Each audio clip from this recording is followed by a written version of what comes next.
Alors, une photo que j'ai prise au mois de juillet 2022 du port de Fécamp lors d'une manifestation qui s'appelle Fécamp Grande Escale et qu'on renouvelle du 8 au 12 mai prochain. Donc, si vous savez pas quoi faire de votre week-end, vous serez les bienvenus. Alors, nous avions un problème, mais comme beaucoup, sur la qualité d'informations qui nous permettrait de faire évoluer des plans de circulation, d'intégration des déplacements doux dans la ville de Fécamp. Donc on est dans une ville ancienne avec un centre historique et des rues étroites, ce qui rend complexe l'évolution des plans de circulation. On est victime, ou plutôt on a la chance d'avoir un développement touristique qui nécessite de repenser les déplacements des automobiles, des piétons et des deux roues. Mais on a aussi une population qui est ancrée dans ses habitudes et ses impressions. Quand je dis ses impressions, c'est que lorsque nous faisons des réunions de quartier pour discuter avec la population, pour leur proposer des modifications, les informations qu'ils nous restituent sont rarement conformes aux réalités. Seulement, on n'avait rien pour le démontrer, pour le prouver. Je rappelle que nous sommes une ville-centre d'une agglomération. La ville fait 19 000 habitants et l'agglomération 39 000. Donc, une vue de Fécamp qui vous permet de voir comment le réseau routier est très étroit, très embriqué. Et puis, vous voyez en jaune des axes transversaux qui sont des départementales et qui traversent la ville. Et bien, il faut adapter, évidemment, nos plans de circulation à tout ça. Alors, je reviens sur les rues étroites qui sont en général en double sens. Et lorsqu'on veut faire évoluer ce mode de circulation en passant les rues en sens unique, eh bien, on a des réunions de quartier. Et bien évidemment, vous avez la moitié des riverains qui voudraient que ce soit dans ce sens-là, et l'autre moitié dans l'autre sens, voire qui disent non, on veut garder en double sens parce que sinon on va être obligé de faire un détour, etc. Et sur la fréquentation de ces rues, eh bien évidemment, on n'avait pas d'éléments réels à opposer à ce qui nous était avancé. On est dans une ville où il y avait un stationnement alterné. Donc, quand vous développez le tourisme avec un stationnement alterné, vous avez l'Allemand qui arrive et qui ne voit pas le panneau à l'entrée de la ville qui lui dit du 1er au 15 c'est par ici et du 16 au 31 c'est de l'autre. Ce qui fait que le 16, il a tendance à se retrouver avec un PV ou la voiture qui part en fourrière. Donc on essaye de passer toutes les rues petit à petit en stationnement unilatéral, mais là encore, il faut bien comprendre les flux de circulation pour le faire. Et puis le développement des déplacements doux, alors essentiellement les vélos, dans une ville où les rues sont très étroites, avant de faire des parcours protégés pour les vélos, c'est très compliqué. Et encore faut-il comprendre qui utilise les vélos, par où ils passent, quels sont les modes de déplacement. Est-ce que ce sont les enfants pour aller à l'école, les touristes ou des gens pour aller au travail? On n'en savait rien. Alors, nous recherchions donc un moyen technique qui permettait de compter les véhicules dans les rues dans les deux sens, en différenciant les voitures, les poids lourds, les deux roues. On voulait aussi compter les piétons sur les axes touristiques, notamment sur le port lors d'événements. C'est important pour nous quand on fait ensuite des demandes à la préfecture d'organisation, on nous demande combien de personnes participent, etc. Il fallait étudier des itinéraires pratiqués par les vélos pour travailler le plan vélo, étudier les itinéraires des poids lourds de plus de 3,5 tonnes, parce qu'ils sont normalement interdits à la circulation dans la ville, et ça nous permettait éventuellement de cibler les contrôles. Nous avons eu la chance de rencontrer une société qui développait des capteurs capables de répondre aux différents sujets dont je viens de parler, et nous avons équipé la ville de 51 capteurs que vous voyez sur la carte. Ces capteurs étant capables de compter à la fois les véhicules, les piétons, les deux roues, et même certains pouvant analyser le bruit ambiant. Alors pour l'instant, on n'a pas utilisé cette fonction. Donc 51 capteurs, le budget 40 000 € sur 3 ans, ça comprend à la fois l'installation, le matériel, l'installation et la prestation offerte par notre prestataire pour nous remonter toutes les informations en permanence et d'avoir accès à un site internet sur lequel on retrouve toutes ces infos. Voilà un exemple de comptage. Donc vous voyez en orange la zone qui est prise par le capteur pour compter les véhicules et en bleu sur les deux côtés les zones qui sont utilisées pour détecter les piétons. Alors vous avez des flèches parce qu'on a décidé qu'on prenait comme premier sens le sens qui allait vers la mairie de Fécamp et dans le sens inverse dans l'autre sens, on considère que c'est le sens inverse et dans les statistiques, ça nous permet d'avoir toutes ces informations.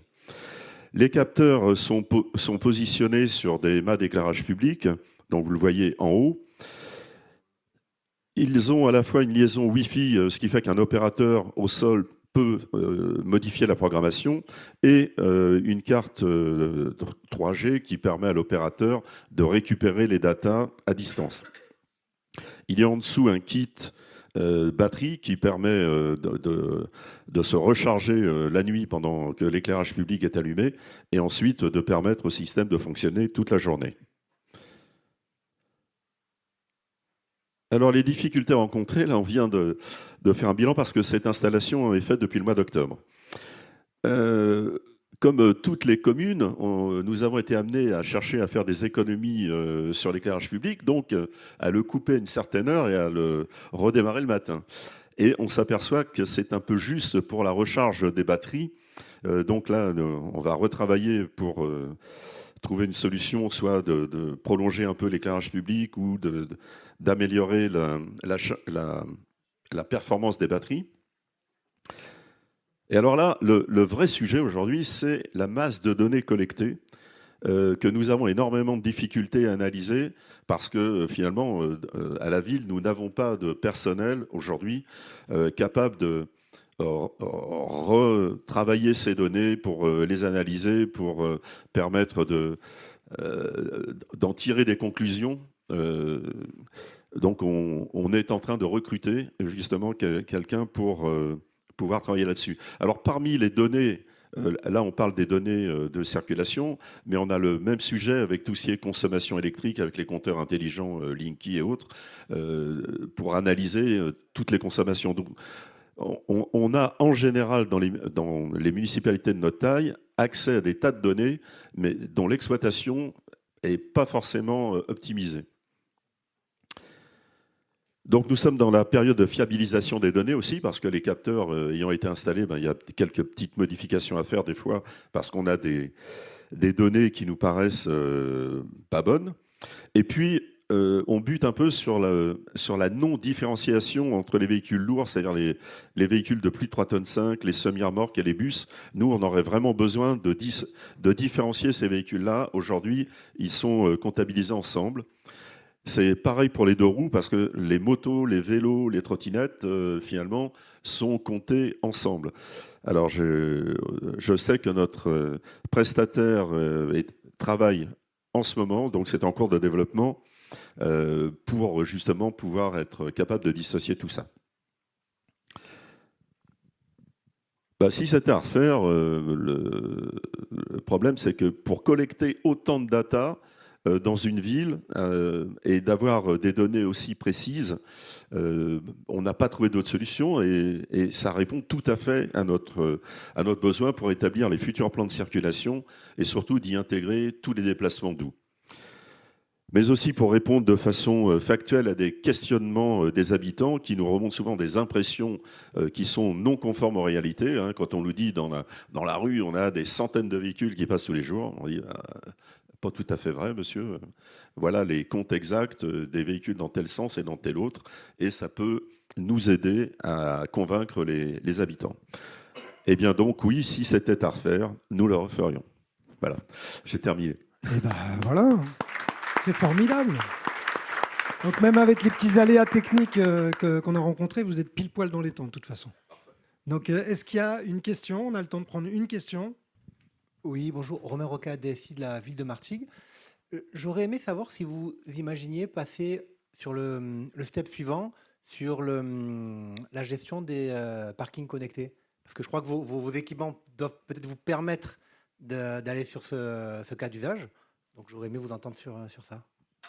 Alors, nous avons dans Fécamp des zones bleues. Alors, effectivement, c'est une question qui est en cours, de savoir si on complète le nombre de capteurs pour gérer ces parkings en zone bleue. Et une autre application, aussi, enfin, une autre utilisation qu'on peut en faire, c'est la détection de dépôts sauvages d'ordures. Et là, c'est au niveau de l'agglo, dans laquelle je suis aussi, puisque c'est la compétence de l'agglo. On est en train de regarder si on ne va pas aussi essayer de déployer un certain nombre de capteurs sur les zones d'apport pour recevoir les alertes en cas de dépôt sauvage. Donc ce sont deux développements à venir. Donc on va prendre une deuxième question, il nous reste 1 minute. Ça tombe bien.